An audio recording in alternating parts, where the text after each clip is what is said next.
Ukraine में युद्ध की जमीन से खौफनाक तस्वीरें लगातार दुनिया के सामने आ रही हैं। इंसानी जानों का खामियाजा और शहरों की तबाही लंबे समय तक यूक्रेन से आती रहेंगी। नमस्कार, मैं हूं अभिषेक। आप देख रहे हैं महायुद्ध। रूस ने यूक्रेन युद्ध की रणनीति फिर बदल दी है। पुतिन का ब्रेन कैसे किसी वॉर कंप्यूटर की तरह काम कर रहा है।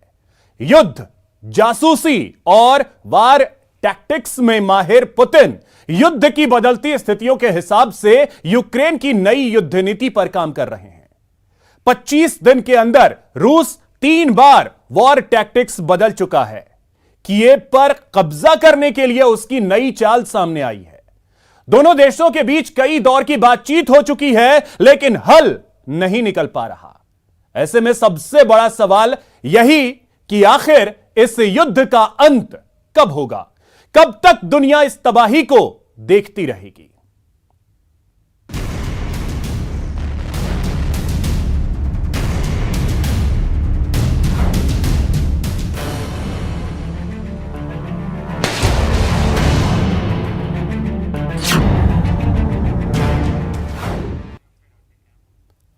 रूस यूक्रेन युद्ध के बीच एक बड़ी खबर आपको बता दें। यूक्रेन के राष्ट्रपति ज़ेलेंस्की का बड़ा बयान सामने आया है। ज़ेलेंस्की पुतिन से बातचीत को पूरी तरह तैयार हैं। मैं पुतिन से बातचीत के लिए तैयार हूं, यह कहा है ज़ेलेंस्की ने। पुतिन विफल हुए तो तीसरा विश्व युद्ध हो सकता है।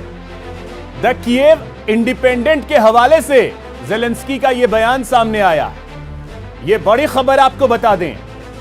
यूक्रेन के राष्ट्रपति वोलोदिमीर ज़ेलेंस्की का एक बड़ा बयान सामने आया है कि वो रूसी राष्ट्रपति व्लादिमीर पुतिन से बातचीत करने के लिए तैयार हैं। उन्होंने कहा कि अगर पुतिन विफल हुए तो तीसरा विश्व युद्ध हो सकता है।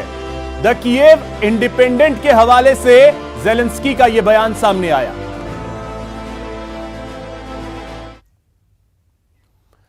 रूस यूक्रेन जंग का आज 25वां दिन है। यूनिसेफ का दावा है कि दूसरे देशों में रिफ्यूजी बन चुके करीब 15 लाख यूक्रेनी बच्चों की खरीद फरोख्त शुरू होने का खतरा बढ़ता जा रहा है।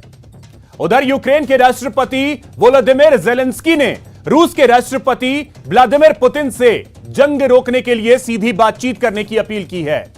ज़ेलेंस्की ने स्विट्जरलैंड की सरकार से भी रूसी अमीरों का पैसा जब्त करने की अपील की है।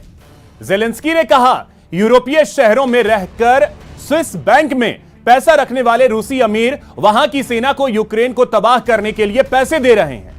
न्यूयॉर्क टाइम्स के मुताबिक यूनिसेफ ने कहा है कि यूक्रेन में रूस का हमला शुरू होने के बाद से देश छोड़ने वाले यूक्रेनी नागरिकों में 15 लाख बच्चे भी शामिल हैं। रिफ्यूजी कैंपों में मौजूद इन बच्चों पर मानव तस्करों की निगाह है और कमजोर निगरानी की हालत में जल्द ही इनकी खरीद फरोख्त शुरू हो सकती है।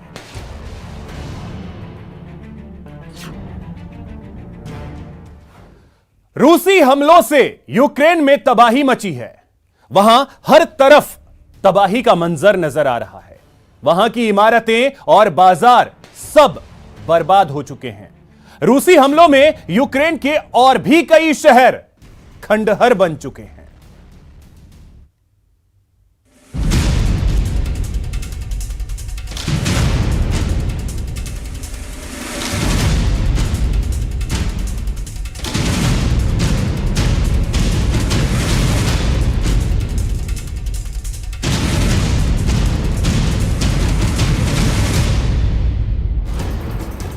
रूस की खार्किव में भीषण बमबारी।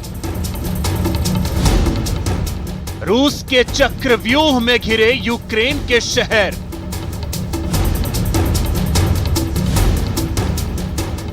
काल चक्र में फंसा खार्किव। दिल दहलाती मिसाइलों का हमला, गरजती गोलियों का खौफ, भागते लोग और पूरी तरह से तबाह और बर्बाद इलाके। जंग की वो तस्वीरें जिन्हें देखकर दिल दहल उठता है, आंखें नम हो जाती हैं। यूक्रेन आज जंग की उस आग में झुलस रहा है जिसने उसके कई इलाकों को बर्बाद कर दिया है। ये तस्वीरें उस देश की हैं जहां आज जिंदगी महंगी है और मौत बेहद सस्ती। जंग जब घरों के दरवाजों तक आ जाए तो ये जंग ना आक्रमणकारी के लिए आसान होगी, ना उस देश के लिए जो जंग की तबाही को झेल रहा है।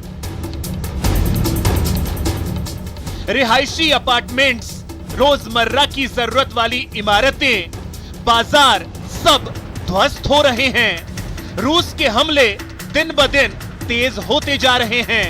खार्किव पर बरसते बारूद के बीच कुछ ऐसी दिल दहला देने वाली तस्वीरें सामने आई हैं जिन्हें देखकर लगता है कि शहर पर कयामत बरस रही है। आग और धुएं की ये तस्वीरें खार्किव के सबसे बड़े बाजार की हैं। इलाके में रूस ने इतना जोरदार हमला किया कि पूरा इलाका दहल गया। हमले के बाद वहां कई इमारतों में आग लग गई।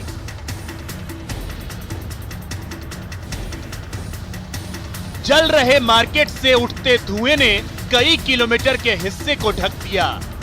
आग बुझाने के लिए 100 से ज्यादा दमकल कर्मचारियों को एक साथ लगना पड़ा। एक की जान भी चली गई, लेकिन आग है कि बुझने की जगह बढ़ती रही।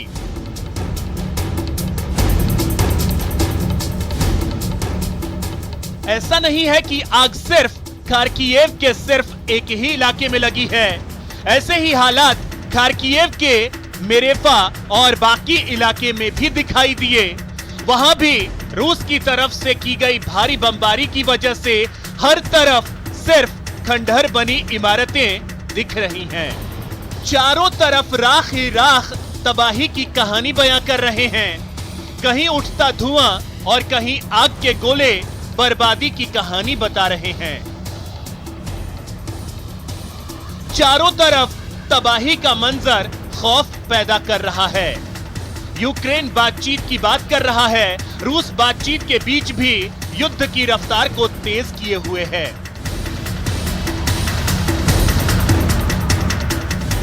यूक्रेन के मुताबिक मेरेफा इलाके में हुए इस हमले में कई रिहायशी इमारतें धराशायी हो गईं, जबकि एक स्कूल तो रूस की बमबारी में पूरी तरह गायब हो गया।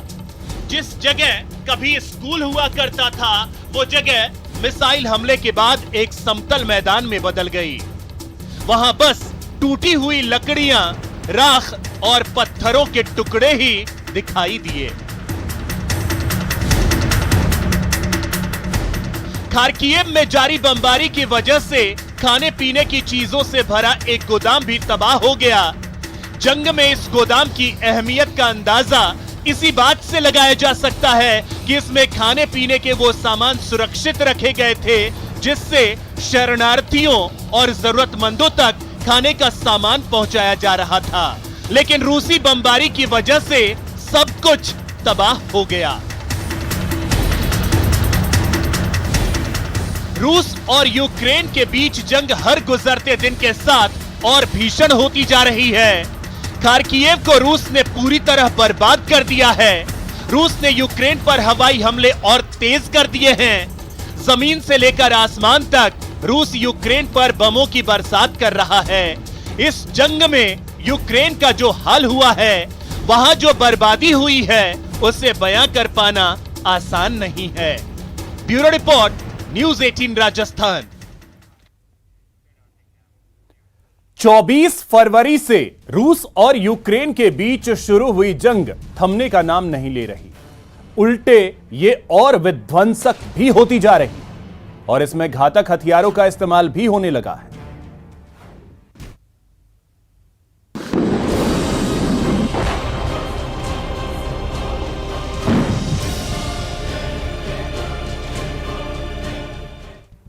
यूक्रेन पर जीत हासिल करने के लिए रूस अब हर वो विध्वंसक कदम उठा रहा है जिससे यूक्रेन तो कांप ही रहा है, पूरी दुनिया भी खौफ में है।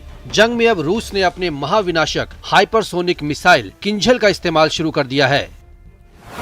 रूस ने किंझल मिसाइल से एक तेल डिपो बर्बाद कर दिया। ये तेल डिपो यूक्रेन के मैकोलेव इलाके में स्थित था। तेल डिपो तबाह होने से यूक्रेन की सेना को भारी नुकसान पहुंचा है, क्योंकि इसके जरिए ही यूक्रेन की सेना को देश के दक्षिणी इलाके में तेल की सप्लाई की जा रही थी। इससे पहले यूक्रेनी सेना की कमर तोड़ने के लिए रूस ने यूक्रेन के इवानो फ्रैंकिवोस्क इलाके में बने हथियार डिपो को तबाह कर दिया था। यानी रूस अब हर उस हथियार का इस्तेमाल कर रहा है जो दुश्मन को मिनटों में बर्बाद करने की ताकत रखता है। जिस किंझल मिसाइल का इस्तेमाल रूस ने यूक्रेन के हथियार और तेल डिपो को उड़ाने में किया है, आइए उसकी क्षमता के बारे में जान लीजिए। ध्वनि से 5 गुना ज्यादा की रफ्तार से हमला करती है। किंझल मिसाइल को ट्रैक करना और रोक पाना मुश्किल है। 2000 किलोमीटर तक दुश्मन को बर्बाद करने में सक्षम है। इसे डैगर भी कहा जाता है, जिसका मतलब खंजर होता है। किंझल की तैनाती रूस ने मिग 31K लड़ाकू विमान में की है।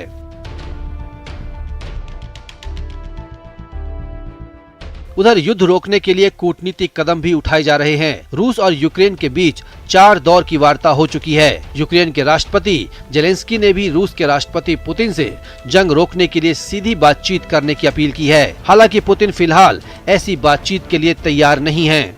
लेकिन तुर्की युद्ध को खत्म करने की कोशिश में मॉस्को और कीव को बातचीत की मेज पर लाने के लिए कड़ी मेहनत कर रहा है। तुर्की के एक सरकारी प्रवक्ता इब्राहिम कालिन ने कहा है कि तुर्की के राष्ट्रपति रिसेप तय्यिप एर्दोगन ने युद्ध को खत्म करने के लिए रूस और यूक्रेन के नेताओं के बीच एक बैठक का प्रस्ताव रखा है। तुर्की को उम्मीद है कि अगर दोनों में से किसी एक पक्ष ने अपने कदम पीछे खींचे तभी सीज फायर हो सकता है। अगर ऐसा होता है तो यूक्रेन को तो राहत मिलेगी ही, दुनिया भी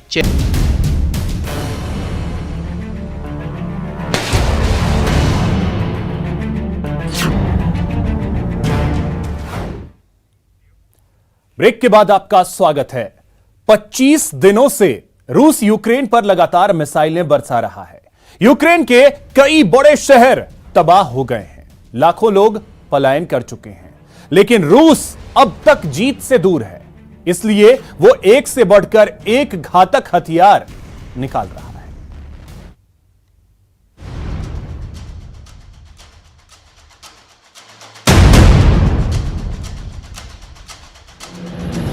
यूक्रेन की राजधानी कीव पर लगातार रॉकेट और मिसाइलें दागी जा रही हैं। यहां की इमारतें भी खार्किव की तरह मलबे में बदलने लगी हैं। लेकिन यूक्रेन के खिलाफ स्पेशल मिलिट्री ऑपरेशन चला रहा रूस अब तक राजधानी कीव पर कब्जा नहीं कर पाया है। उसने अब यूक्रेन को झुकाने के लिए अपने भंडार से बेहद खतरनाक हथियारों को बाहर निकालना शुरू कर दिया है। जी हां, रूस पर यूक्रेन के खिलाफ वैक्यूम बम के इस्तेमाल के आरोप लगे हैं। ब्रिटेन के रक्षा मंत्रालय ने यह दावा किया है कि रूसी सेना ने यूक्रेन में वैक्यूम बम का इस्तेमाल किया। वैक्यूम बम को फादर ऑफ ऑल बम भी कहते हैं, जो रूस के तर्कश में सबसे घातक हथियारों में से एक है। वैक्यूम बम के इस्तेमाल के बाद एक बड़ा इलाका मलबे के ढेर में बदल जाता है। जिंदगी का नामो निशान खत्म हो जाता है।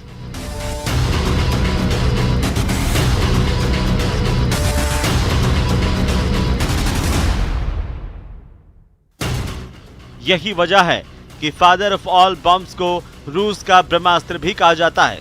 ये एक ऐसा खतरनाक TOS-1 मल्टीपल रॉकेट लॉन्चर है जिसके फटने के बाद तबाही आ जाती है। आग छोड़ते ताबड़तोड़ रॉकेटों की ऐसी बरसात जिसे देखकर दिल की धड़कनें तक थम जाएं। कुछ रोज पहले ही यूक्रेन ने दावा किया था कि रूस ने खार्किव शहर के एयरबेस को इसी बम से निशाना बनाया था।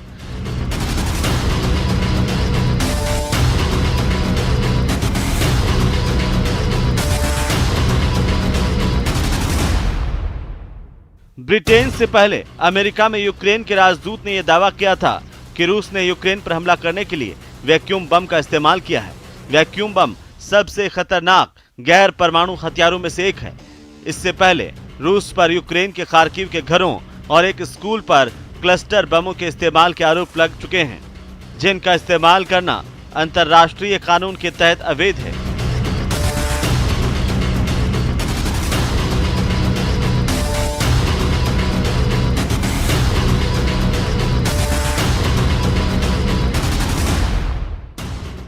क्लस्टर बम दरअसल कई बमों का एक गुच्छा होता है। इन बमों को फाइटर जेट्स की मदद से गिराया जाता है। एक ही क्लस्टर बम में कई बम गुच्छे के रूप में होते हैं। इनकी खास बात यह है कि दागे जाने के बाद क्लस्टर बम अपने भीतर के बमों को गिराने से पहले हवा में मीलों तक उड़ सकते हैं। ये विनाशकारी बम जिस जगह पर गिरते हैं वहां 25 से 30 मीटर के दायरे में भयंकर तबाही मचा सकते हैं। Bureau report, news 18 Rajasthan.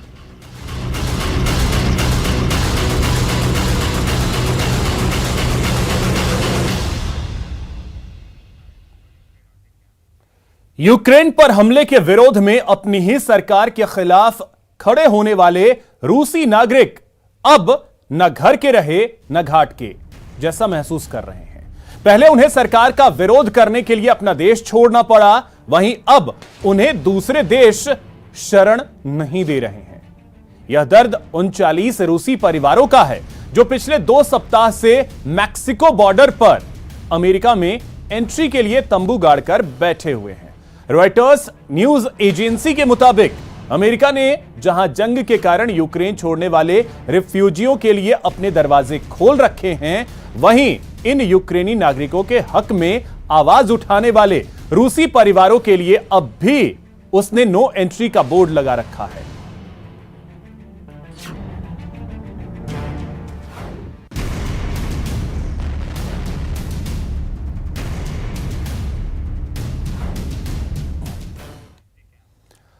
रूस यूक्रेन के बीच युद्ध में अभी तक बड़ी संख्या में लोगों की मौत भी हुई है। युद्ध की वजह से लाखों की संख्या में लोग यूक्रेन छोड़कर पड़ोसी देशों में शरण लेने के लिए मजबूर हैं। इस बीच पुतिन को अब अपनी हत्या का डर सता रहा है। पुतिन ने खौफ में अपने 1000 स्टाफ को निकाल दिया है। जिन लोगों को हटाया गया उनमें बॉडीगार्ड, कुक, कपड़े धोने वाले और निजी सचिव शामिल हैं। इन सभी को फरवरी में ही हटाया गया।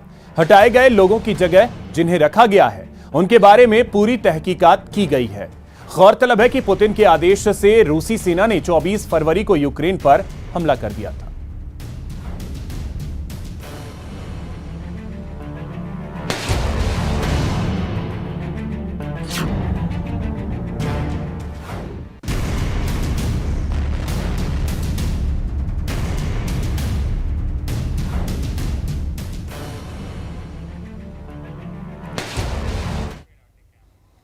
तो महायुद्ध में आज के लिए बस इतना ही। नमस्कार।